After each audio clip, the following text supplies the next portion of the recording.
اقرا حبیب پڑھ، اعلان نبوت کیا، ٹھیک ہے نا؟ ضرورت کیا تھی؟ اچھا اونٹوں پر کوئی نبی نہیں آیا، آیا؟ بھینسوں پر کوئی نبی نہیں آیا، کوئی کتاب نہیں آئی، کوئی شریعت نہیں آئی، کوئی ہدایت نہیں آئی، جو کچھ آیا ہے وہ انسانوں پر آیا ہے۔ اچھا اور آیا کیسے؟ دیکھو ایک لفظ کہہ رہا ہوں اور اس لفظ کو مجبوراً کہہ رہا ہوں، اللہ کی ضرورت ہے کہ وہ ہمیں ہدایت دے۔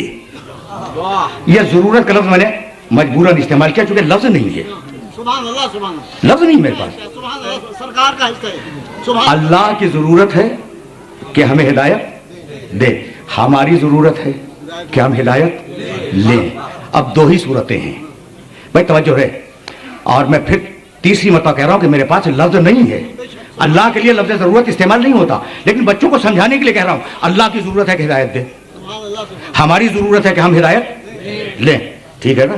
اچھا اللہ اگر آ کے ہدایت دے دے، وہ ادھر سے یہاں آ جائے تو اللہ اللہ نہ رہے، اور ہم اگر وہاں جا کے لے لیں تو ہم نہ رہیں، تو نہ وہ ہم تک آ سکتا ہے نہ ہم اس تک جا سکتے ہیں۔ بھائی بہت نازک مرحلہ فکر ہے، کامن سینس کی بات کر رہا ہوں۔ خدا کی ضرورت ہے کہ ہمیں ہدایت دے، ہماری ضرورت ہے کہ ہم ہدایت لے۔ خدا آ نہیں سکتا ورنہ بندہ بن جائے، بندہ جا نہیں سکتا ورنہ خدا بن جائے، تو درمیان میں ایک ایسے وسیلے کی ضرورت ہے جو ادھر سے لے اور ادھر دے۔ تو جب ادھر سے لے رہا ہے تو اس جیسا، جب ادھر دے رہا ہے تو اس جیسا۔ دیکھیں اس سے زیادہ آسان لفظوں میں میں اس بات کو بیان نہیں کر سکتا، تو اب یہی سے تو میں آگے بڑھنا چاہ رہا ہوں۔ اچھا تو خدا کی ضرورت ہے ہدایت دے، ہماری ضرورت ہے کہ ہم ہدایت لے۔ وہ آ نہیں سکتا ورنہ بندہ بن جائے، مخلوق بن جائے، ہم جا نہیں سکتے ورنہ خدا ہو جائے، نہ ہم خدا ہو سکتے ہیں نہ وہ بندہ ہو سکتا ہے۔ تو اب ضرورت ہے کہ درمیان میں وسیلہ ہو جو ادھر سے لے ادھر دے، ٹھیک ہے نا؟ تو خدا کو وسیلے کی ضرورت ہے، آپ کو وسیلے سے نفرت ہو تو میں کیا کروں؟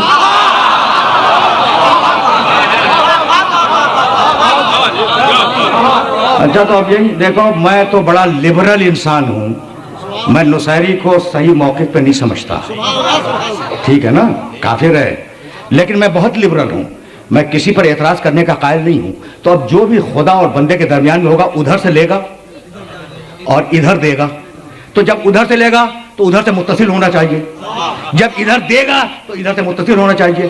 تو خطا دونوں میں سے کسی کی نہیں ہے، نہ ملا کی نہ نصیری کی۔ بہت عجیب و غریب بات کہہ رہا ہوں، دونوں صحیح ہیں۔ نصیری نے ادھر سے دیکھا خدا کا، ملا نے ادھر سے دیکھا اپنے جیسا بشر کا۔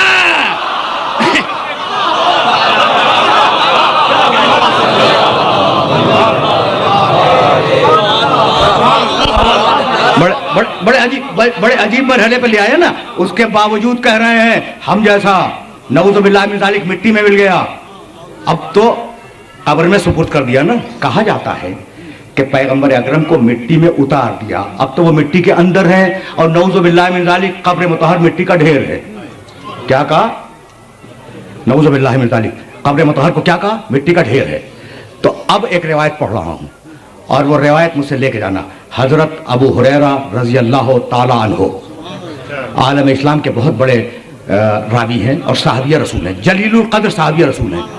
وہ بیان فرماتے ہیں کہ میرے سامنے میرے نبی نے کہا اپنے ساتھیوں سے کہ بھائی سنو، وہ جو اللہ نے آدم کو سجدہ کروایا تھا تو آدم مقصود نہیں تھے، ہمارا نور رکھا، کہا سجدہ کرو۔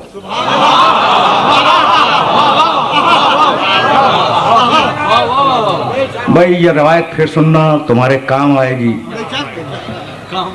ہاں بہت کام کی روایت ہے۔ کہنے لگے مٹی کا ڈھیر ہے، نعوذ باللہ من ذالک، وہ اپنے باپ داداؤں جیسا سمجھتے ہیں، یعنی یہ لوگ جو قبر رسول کو مٹی کا ڈھیر کہتے ہیں اپنے باپ داداؤں کی قبروں جیسا سمجھتے ہیں۔ اچھا میں آپ کا کلمہ پڑھ لوں، اجازت ہے؟ اچھا آپ میرا کلمہ پڑھ لیں، میں تو ممبر پہ بیٹھا ہوا ہوں، اجازت ہے؟ کمال ہو گیا، میں آپ کا کلمہ پڑھوں کافر بن جاؤں، آپ میرا کلمہ پڑھیں کافر بن جائیں، اور محمد رسول اللہ کا کلمہ پڑھیں مسلمان بن جائیں، اور پھر شرم نہیں آتی ہے کہتے ہوئے کہ ہم جیسا۔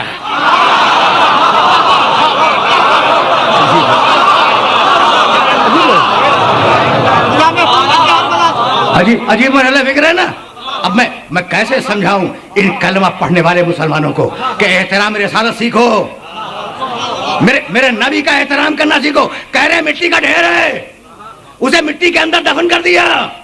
میرے نبی نے کہا، حضرت ابو ہریرہ راوی ہیں، کہ آدم کو جو سجدہ کروایا تو آدم کو سجدہ نہیں تھا، میرا نور کو سجدہ تھا. میرا نور رکھا آدم کے پتلے میں اور کہا سجدہ کرو. اچھا تو کس کو سجدہ کروایا ہے؟ نور محمد کو. اچھا جب نور محمد ہی کو سجدہ کروانا تھا تو پتلے میں رکھ کے سجدہ کرانے کی ضرورت؟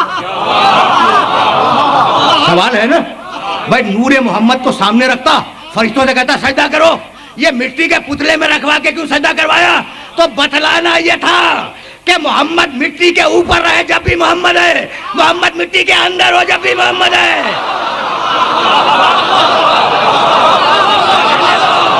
جملہ کہنے دو.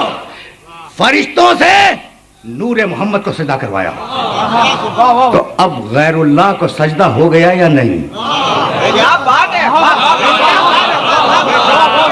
ہو گیا نا، غیر اللہ کو سجدہ ہو گیا. اچھا اب نعوذ باللہ سمجھانے کے لیے یہ جملہ کہہ رہا ہوں. اب تم فرشتوں کو بدعتی کہو،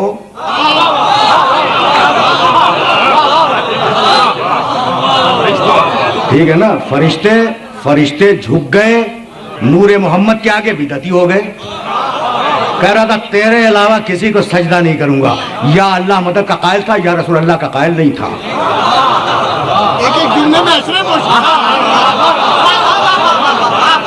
اچھا بھائی اب میرے پاس بہت زیادہ وقت نہیں ہے.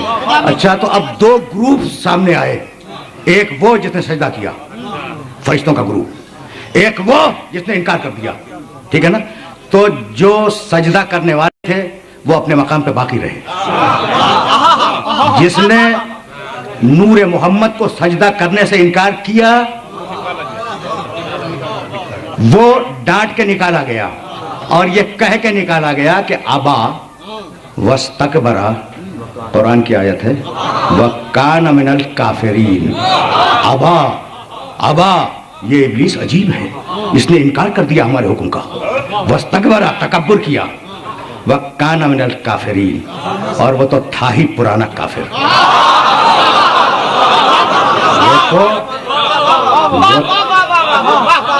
وہ تو تھا ہی. دیکھو میں عربی جانتا ہوں اور ٹھیک جانتا ہوں. ایک لفظ ہے کانا، ایک لفظ ہے سارا. سارا کے معنی ہو گیا، صاد الف رے، سارا ہو گیا. کانا تھا. تو سارا کافرہ نہیں ہے کہ وہ انکار سجدہ سے کافر ہو گیا، نہیں. کانا من الکافرین، وہ تو تھا ہی پرانا کافر. تو مالک جب وہ پرانا کافر تھا تو فرشتوں کے پہلو میں بٹھانے کی ضرورت کیا تھی؟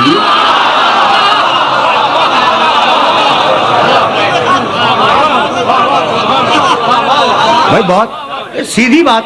بھائی دیکھو یہ تو تاریخ قرآن ہے، یہ تو قرآن مجید کی بیان کردہ تاریخ ہے نا. ابا واستکبرا وکانا من الکافرین، وہ تو تھا ہی پرانا کافر. تو فرشتوں کی مقدس صحبت میں بٹھانے کی کیا ضرورت تھی؟ تو اگر دور رہتا تو اس کا کفر کھلتا کیسے؟ اگر وہ دور رہتا تو اس کا کفر کھلتا کیسے؟ تو اسے موقع فراہم کیا گیا کہ وہ پاکیزہ صحبت میں آ کر بیٹھ جائے، پھر ہم کوئی حکم دیں، پھر وہ انکار کرے تو ہم باہر نکال دیں. سمجھ رہی ہے بات؟ عجیب ہے یہ تاریخ قرآن، عجیب ہے. اچھا تو جب نکالا ہے، کیا کمال کی بات ہے، جب نکالا ہے تو یہ کہتا ہوا چلا. سورہ بنی اسرائیل 17واں سورہ قرآن مجید کا، پوری آیت بھی نہیں پڑھوں گا. لَأَحْتَنِكَنَّ ذُرِّيَّتَهُ إِلَّا قَلِيلًا. مالک تو نے مجھے نکال دیا تو اب میں جا کے آدم کی پوری اولاد کو بہکاؤں گا، الا قلیلا، تھوڑے سے لوگوں کو چھوڑ کر. تو ابلیس پہچان رہا تھا کہ انہیں بہکاؤں گا اور انہیں نہیں بہکا سکتا. تو مجھے شکایت یہی ہو کہ ابلیس تو انہیں پہچان گیا، آپ ابھی تک نہیں پہچانے.